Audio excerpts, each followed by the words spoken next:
네, 오늘 저희가 역대상 3장, 4장 전체 말씀 이렇게 같이 또 묵상합니다. 본문이 굉장히 깁니다.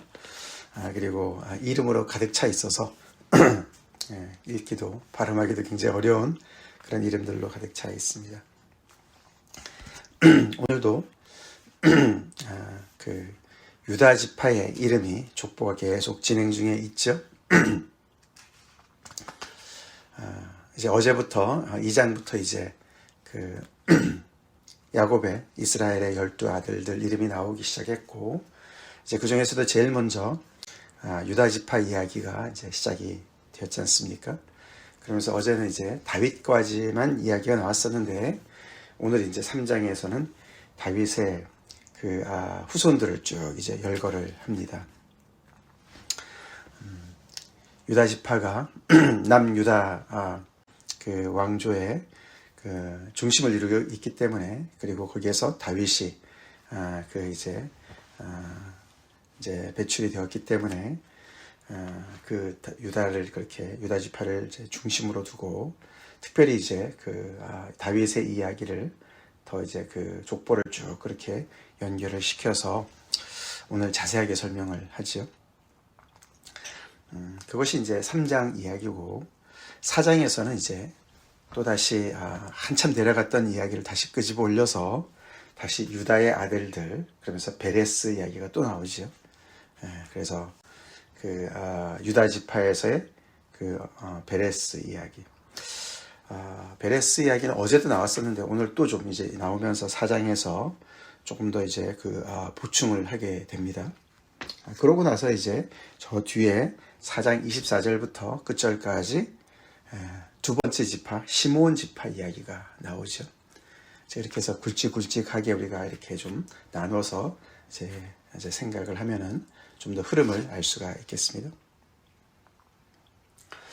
먼저 이제 다윗의 아들들 이제 이렇게 쭉 보면은 특별히 다윗의 아들들은 장소를 둘로 나눠서 설명을 합니다.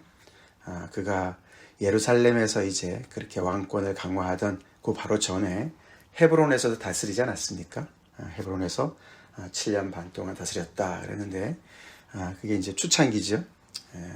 그때 얻은 아들들 이야기와 그 다음에 예루살렘으로 옮겨가서 얻은 아들들 이야기가 쭉 이제 그 이름이 나옵니다. 그러면서 결국은 이제 그 다음에 다윗의 그 왕위를 이어받은 솔로몬이 이제 언급이 되죠.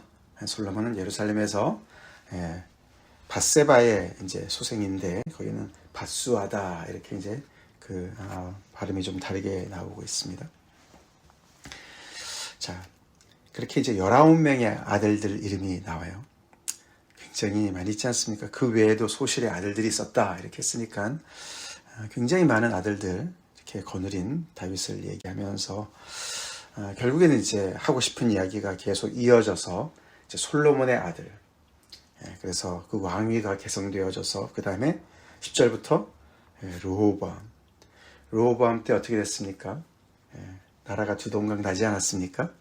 그래서 북이스라엘 왕조도 있지만, 북이스라엘의 왕들의 이름도 있지만서도 그것은 언급하지 않고 남쪽 유다의 그 왕위 개성만 쭉 이제 연결해서 솔로몬, 르호보암, 아비야, 아사 이렇게 쭉 내려가면서 끝까지 시드기야까지 이렇게 연결을 시키고 있습니다. 그들은 다 왕의 이름이죠. 남유다 왕의 이름입니다. 이제 근데 15절에 가서 요시야 왕 때 가서 그 아들들 이름이 4명이나 나오죠. 그 4명이 다 왕은 아닙니다. 그렇지만 이제 그 족보를 쭉 이제 왕의 이름만 쭉 얘기하다가 조금 이제 예외적으로 요시야에게 가서는 아들들 언급을 또 하면서 그 이제 마지막 4명의 이야기 속에서 그 이름이 이제 시드기야, 유다의 마지막 왕 시드기야 이름이 나오죠. 이게 이제 이름이 같은 이름을 계속 반복을 하면은 다른 성경에서도 뭐 열왕기상하라든가 이런 데서 똑같은 이름을 쓰면 헷갈리지 않을 것 같은데, 이름이 여러 개가 있어요. 그렇죠? 그래서 예를 들어서 여기 살룸이다.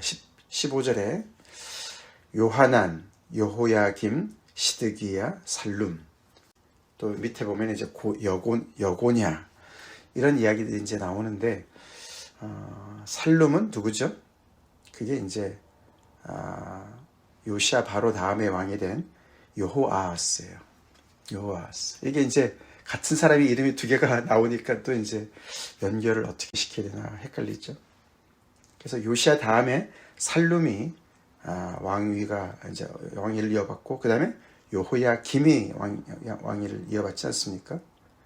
그 다음에는 그 밑에 16절에 여호야김의 아들인 그게 이제 고니야라고도 하고 그게 바로 여호야긴이죠. 여호야긴. 그 사람이 이제 결국은 이제 끌려가지 않습니까? 그 다음에 그 삼촌인 시드기야가 이제 왕위를 물려받고 그때 남유다가 멸망합니다.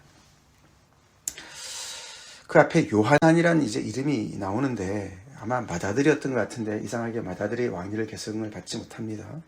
무슨 사연이 있었던 것 같습니다. 자, 그 다음에 이제 눈에 좀 이렇게 들어오는 게 사로잡혀간 그 여고냐의 아들들의 족보가 쭉 나와요. 이제 너무나 이제 기니까 거기 19절에서 이제 중략을 했습니다. 그 우리가 성경 자체를 보면은 그 이야기가 24절까지 쭉 진행이 됩니다. 그러니까 바벨론 포로로 잡혀갔는데 거기서도 계속 다윗의 후손이 지켜졌고 계속 이렇게 아들들이 그 대가 이어져서 이름이 쭉 진행이 되는 것을 볼 수가 있어요.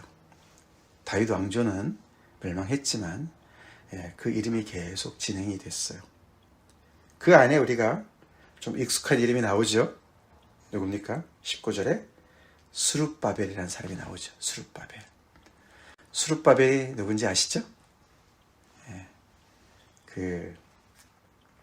결국에는 이제 고레스가 다시금 유다를 유대인들을 고국으로 돌아가라고 그렇게 칙령을 내릴 때 이 스룹바벨을 유다 총독으로 삼지 않습니까? 그래서 다시 1차 포로 교환 때 그 백성들을 이끌고 간 인물이죠.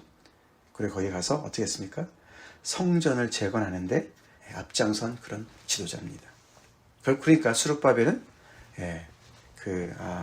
왕가의 후손인 거예요. 끌려갔던 여고냐의 후손이죠. 다윗의 후손인 것이죠. 예수님의 족보에도 나오죠. 스룹바벨. 그래서 그때 지은 성전의 이름을 스룹바벨 성전이다 라고 얘기합니다. 그래서 성전으로 따져보면 제일 처음에 생긴 성전은 솔로몬 성전이고 그 성전이 무너진 다음에 다시 포로로 돌아와서 세운 성전 이름이 스룹바벨 성전인 거죠. 그리고 예수님 당시에는 그 스룹바벨 성전을 많이 증축을 해가지고 좀 더 이렇게 규모를 넓혔는데 그 넓힌 인물이 바로 아니죠. 헤롯 대왕 아닙니까? 그래서 헤롯의 성전이다 이렇게 붙입니다. 그래서 성전으로 보면 이제 그렇게 세 차례로 나누어지죠. 결국 그 헤롯이 또 증축한 성전도 AD 70년에 무너지지 않습니까? 그렇게 해서 이제 성전이 끝나게 되지만 이 스룹바벨이 그런 인물이에요. 그래서 참 그 파란만장한 그 다윗의 후손의 이야기들이 이렇게 이름을 거론하지만 그런 역사들이 배후에 있다는 걸 우리가 보게 되죠. 자, 그러고 나서 이제 아직도 유다의 그 이야기가 끝나질 않았습니다. 그죠? 유다 지파에. 그러면서 유다의 아들들은 베레스와 이러면서 또 이야기가 진행이 돼요. 이 베레스는 누구였습니까? 며느리 다말을 통해서 얻은 쌍둥이 중에 그 하나 아닙니까? 그죠? 베레스. 근데 세라, 그 다른 쌍둥이 이름이 세라 아닙니까? 그죠? 베레스와 세라인데, 세라가 손을 먼저 내밀었다가 이게 베레스가 먼저 나온 거 아닙니까? 그죠? 근데 세라에 대한 족보 얘기는 어저께 우리 2장 간단하게 거기 2장 6절에 잠깐 나오고 한 절밖에 안 나와요. 우리가 잠깐 어저께 2장 6절 보면은 세라의 아들은 시므리와 에단과 헤만과 갈골과 다란이 모두 5사람이요. 그렇게 나와요. 그러니까 이게 이제 그러면서 이제 7절에 그것도 이제 그 뒤에 사람들이 좀 나오죠. 그러니까 이 세라의 족보는 굉장히 간단하게 나오는데 반면에 베레스의 이야기는 어제도 나오고 오늘도 또 이렇게 보충해서 또 나와요. 그래서 참 이 족보를 쓴 이 역대기 저자가 이렇게 모든 역사를 그 열왕기상이나 하라든가 이런 데 기록된 것을 다 그대로 옮겨온 건 아닌 걸 알 수가 있어요. 그렇죠? 그래서 어떤 거는 생략을 하고 어떤 거는 더 부각을 하고 이렇게 해서 그 나름대로의 어떤 역사를 재해석하는 것을 우리가 볼 수가 있습니다. 그것이 왜 그렇게 했는지 어떤 거는 의미를 알 수 있지만 어떤 거는 참 이해하기 좀 어려운 부분도 있습니다. 그래서 여기서 다시 유다의 아들들 얘기하면서 베레스와 그 다음에 헤스론은 베레스의 아들 아니었습니까? 그죠? 그래서 어저께 2장에서 헤스론의 그 후예들을 쭉 설명을 자세하게 했죠. 왜냐하면 헤스론의 후예 중에 람이 나오고 람이 결국은 다윗과 연결되어지는 그 족보에 있는 사람이기 때문에. 그리고 어제도 갈렙의 족보를 설명을 하긴 했습니다만 오늘도 이제 베레스의 그 후예들 얘기하면서 또 갈렙에겐 또 얘기를 합니다. 중복을 합니다. 그렇죠?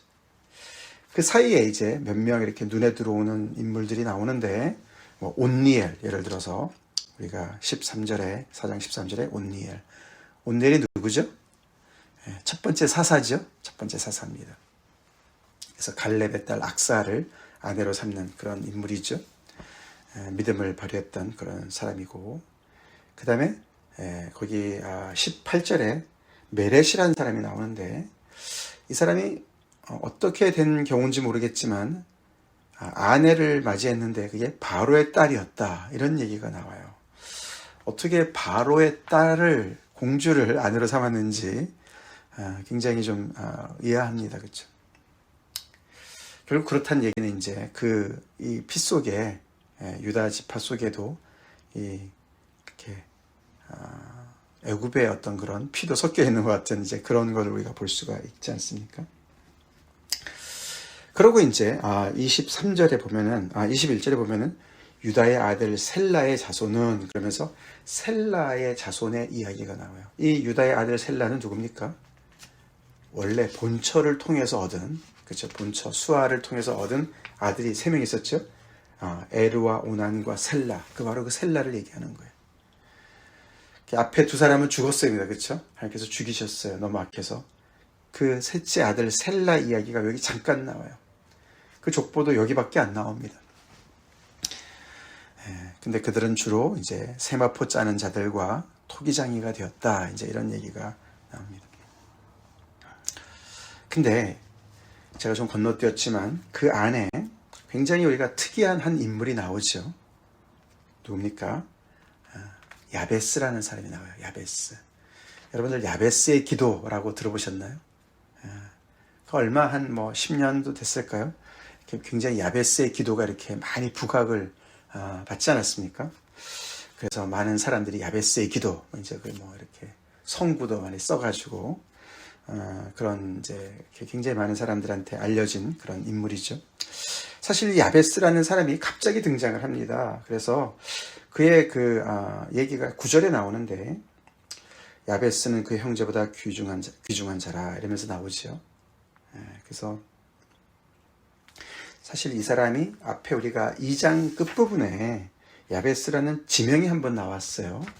그래서 이 지명과 연결되어지는 사람인가 하여튼 그런데 그런 건 좀 분명하지 않은데 이 사람이 그 이야기가 잠깐 그 족보 중에 굉장히 이렇게 어울리지 않는 그런 어떤 스토리가 나옵니다. 그렇죠?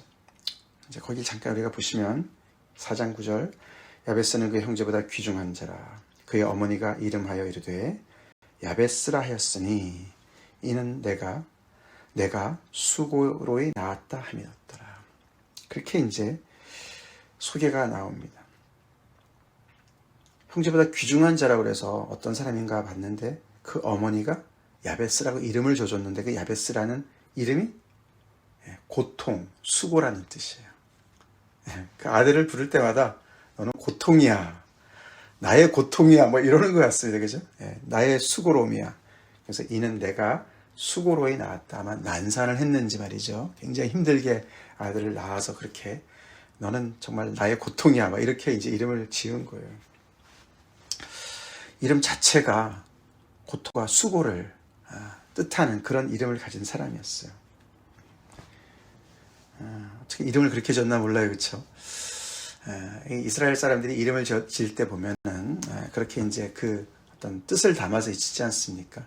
어떤 상황이라든가 그 어떤 사람의 신체의 어떤 그런 특징을 가지고 이름을 짓지 않습니까? 그래서 뭐 에서 그러면 이제 붉은 뭐 이런 뜻을 가지고 있고, 자 근데 이제 이 사람이 그래서 참 인생이 이름을 그렇게 가지고 있으니까 굉장히 그 인생도 고통과 수고로 가득 차야 될 것 같은데 그것을 뒤바꿉니다. 그렇죠? 어떻게 뒤바꿨습니까?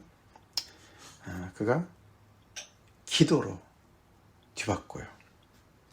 야베스가 이스라엘 하나님께 아뢰어 이르되, 자기 어머니는 자기한테 그렇게 불렀는데 이 야베스는 하나님을 부르는데 하나님께 어떻게 부릅니까? 기도해요. 기도해서 하나님께서 그가 구하시는 것을 허락하였다. 이렇게 끝납니다. 그렇죠? 몇 절입니까? 12절 아니죠. 10절이죠. 10절. 자, 그래서 그가 무엇을 구했나? 그 구한 대로 하나님께서 허락해 주셨는데 그 구한 내용이 바로 야베스의 기도인데 어떻게 하나님께 불렀습니까? 불러서 이르렀습니까? 주께서 내게 복을 주시려거든 나의 지역을 넓히시고 주의 손으로 나를 도우사 나로 환난을 벗어나 내게 근심이 없게 하옵소서. 이렇게 기도를 합니다. 이게 야베스의 기도입니다. 자기 이름을 거기다 넣었죠. 어디 나옵니까? 나로 환난을 벗어나. 자기 이름이에요. 제 이름이 고통과 수고로 가득 찬 그런 이름인데 거기서 벗어나, 마치 어떤 자기의 운명을 벗어나 이렇게 기도하는 거 같지 않습니까? 내게 근심이 없게 해주십시오. 어머니는 나를 그렇게 이름을 불렀지만, 그렇게 지었지만, 나를 정말 고통 중에 나아서 그렇게 나를 지었지만 그것이 내 인생이 되지 않게 해주시고 오히려 그것을 벗어나서 내 근심이 없게 해주십시오. 그 앞에 내 지역을 넓히시고 주의 손으로 나를 도우셔서 그렇게 내 인생이 정말 완전히 다른 인생이 되게 해주십시오. 그렇게 기도를 했어요. 그 시작이 주께서 내게 복을 주시려거든. 이제 뭐 가정법 같지만 이거는 이제 중복 강조형입니다. 그래서 이거는 저에게 정말 크게 복을 주세요. 그런 뜻이라고 그래요. 정말 크게 복을 주세요. 하나님께 아주 그냥 입을 크게 열어서 기도하는 거예요.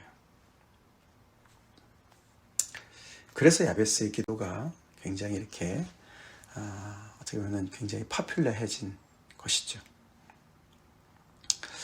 우리는 하나님께서 우리에게 주신 복조차도 잘 챙겨 못 먹는 그런 경우가 얼마나 많이 있습니까? 그렇죠? 믿음이 부족해서 주님 안에서 이렇게 엄청난 은혜를 우리가 누리고 있는데도 딴 생각하고 딴 짓하고.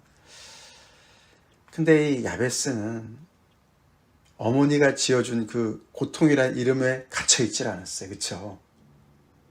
갇혀있질 않았어요. 하나님께 나아가서 기도해서 자기 이름을 뛰어넘는 그런 인물이 되었어요. 우리 야베스를 통해서 기도의 파워를 다시 한번 우리 회복합시다. 아멘.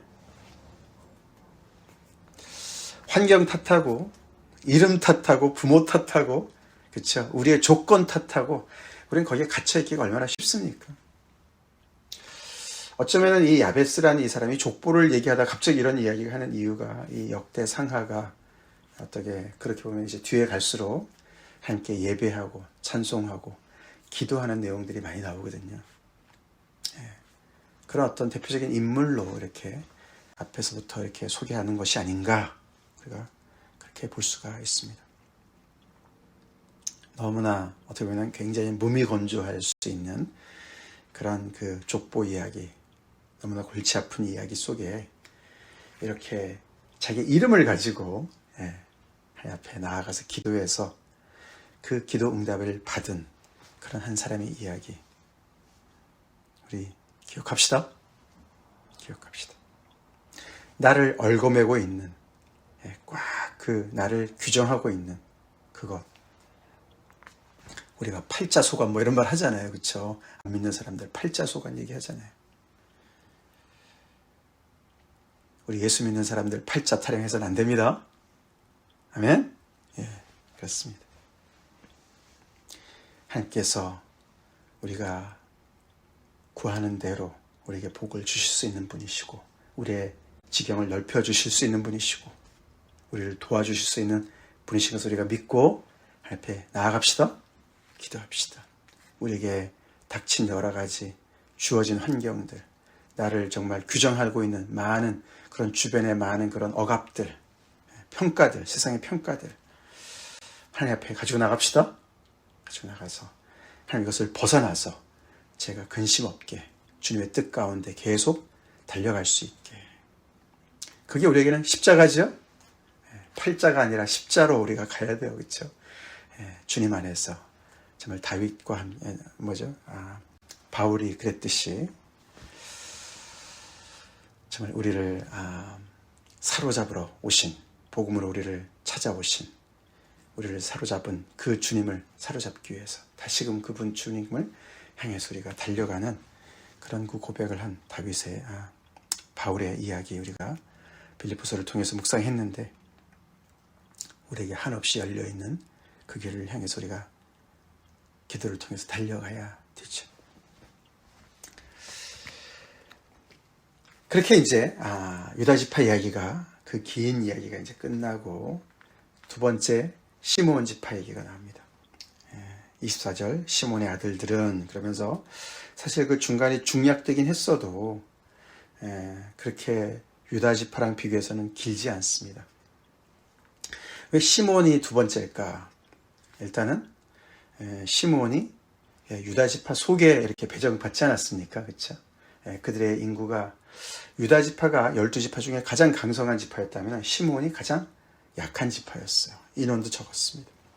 그래서 그런 어떤 지형학적으로 가까운 것도 있고, 그리고 이렇게 또 가장 또 약한 지파이기 때문에 두 번째로 이렇게 언급을 합니다. 그러면서 거기에 그들이 처음에는 여기 예를 들어서 보면은 우리 몇 절입니까? 29절에 보시면은 그 시몬의 아들들 얘기하다가 시므이 얘기가 나오고, 그러면서 거기에 시므에게는 아들 16과 딸 6이 있으나 그의 형제에게는 자녀가 몇이 못 되니 그들의 온 종족이 유다 자손처럼 번성하지 못하였더라. 그러면서 유다 자손처럼 이렇게 번성하지 못한 그런 것을 이렇게 언급을 합니다. 사실 이런 이야기들이 그냥 뭐 그렇게 됐다, 자손이 귀한 그런 가문이다라고 얘기할 수가 있겠지만, 이 모든 것은 사실 그들의 그 역사랑 연결되지 않습니까? 창세기 끝부분에, 그쵸? 그 야곱의 기도가 나오지 않습니까? 시므이는 저주를 받지 않습니까? 시므이와 레위가 뭘 했습니까? 그들이 그 디나 사건, 그쵸? 디나가 성추행을 당했을 때 그들이 그냥 거기 가서 세겜 지역을 다 완전히 그냥 죽이지 않았습니까? 할례를 받게 해가지고. 그때 그 유다가 너무너무 이제 그 당혹스러워하면서 나중에 그런 기도를 하지 않습니까? 이 모든 것들이 다 사실 연결되어지는 얘기죠. 유다는 또 그 형제 중에서도 굉장히 이렇게 유력한 형제고, 이제 그런 것들이 다 연결되어지죠. 그래서 이제 이 유다 지파 안에만 이렇게 땅을 좀 분배하고 있다가 나중에 히스기야 왕 때 그들이 뭔가 좀 세력을 더 얻어서 이렇게 그 남방 지방에 그 서쪽 모우님 사람들을 쳐서 진멸하고, 또 동쪽으로는 세일산으로 가서 거기에 이제 그 아말렉 사람들을 쳐가지고 약간 그들의 지역을 확장했다. 이제 이런 말로 그 어떤 그 주변의 환경 이야기들을 좀 더 이렇게 이야기를 하면서 시몬 아들들 이야기를 정리를 합니다. 자, 오늘 이런 내용을 우리가 잠깐 살펴봤는데,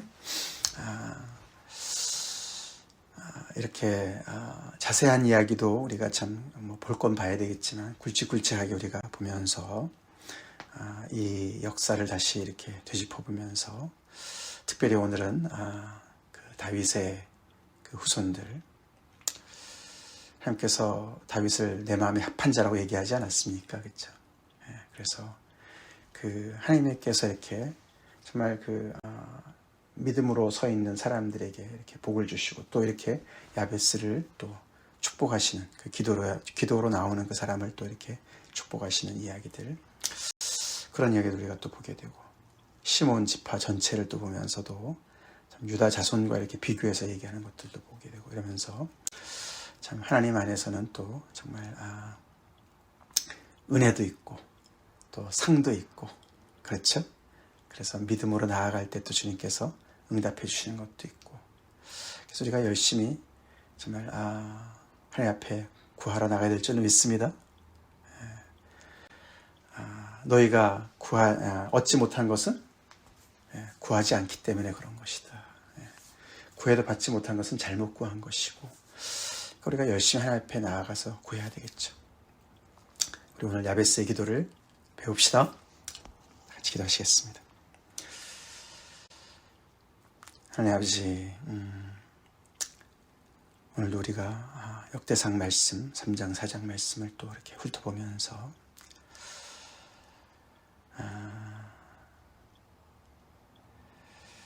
그 수많은 사람들의 이야기, 그 인생의 그 뒤안길에 그들 나름대로 정말 아버지 인생을 살았지만 그 배후 속에서 또 하나님께서 역사하시고, 그런 중에 또 하나님 앞에서 믿음을 발휘하며 또 하나님을 의지하며 또 하나님께 쓰임받은 그런 인물들 우리가 보게 됩니다. 저희 또한 아버지, 우리의 주어진 인생 우리가 살아가고 있는데 주님의 나라에 주님의 목전에서 아버지 정말 믿음으로 정말 아버지 사는 자들 되게 하시고, 특별히 야베스의 기도를 통해서 우리가 정말 아버지 우리의 기도의 삶을 온전히 또 회복하길 간절히 기도합니다. 저희도 아버지 야베스의 기도를 배우게 도와주시고, 그리스도 예수 안에서 복음 안에서 아버지 우리의 인생이 무한한 정말 미래를 향해 열려있는 것을 또 아버지 기도를 통해서 주님 앞에 정말 아버지 우리가 모든 것을 간구하며 응답받을 수 있다는 것을, 그 열린 창문을 아버지 우리가 참 잊지 않게 도와주시고, 하나님께 기도에 응답받는 아버지, 그래서 우리 자신뿐만 아니라 우리의 믿음의 후손들도 복받는 은혜가 있게 하여 주시옵소서. 그리스도의 가문을 빛내는 저희 한 사람 한 사람 되게 하여 주시옵소서. 예수님 이름 받들어 간절히 기도 올립나이다. 아멘.